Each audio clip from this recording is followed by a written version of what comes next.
Facebook पर अब video calling का नया फीचर मुतारफ़ करवा दिया गया। नए फीचर का नाम मैसेंजर रूम रखा गया है। इस फीचर की मदद से ग्रुप वीडियो चैट में 50 अफराद को शामिल किया जा सकेगा।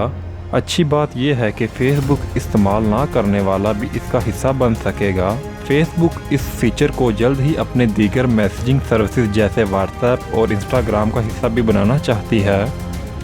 फेसबुक के बानी मार्क ज़करबर्ग का कहना था कि नया टूल फेसबुक की इन कोशिशों का हिस्सा है, जिसका मकसद सार्फिन को वीडियो के ज़रिए एक दूसरे से जोड़ने का मौका फराहम करना है। मार्क ज़करबर्ग का कहना था कि इसका मकसद सिर्फ किसी को कॉल करना नहीं, बल्कि एक प्राइवेट सोशल प्लेटफॉर्म का बिल्डिंग ब्लॉक है, जिसको मुतअद्दिद मकासद के लिए इस्तेमाल किया जा सकता है।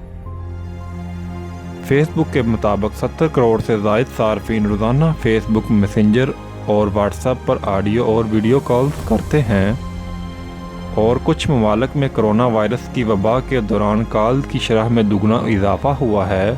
इस तरह ग्रुप वीडियो कॉल्स की शरह में कुछ ममालिक 10 गुना से ज़्यादा इजाफा हुआ है। फेसबुक ने याद दहानी कराई है कि वो सार्फिन की कॉल्स को नहीं सुनती और लोगों को प्राइवेसी पर पूरा कंट्रोल हासिल है।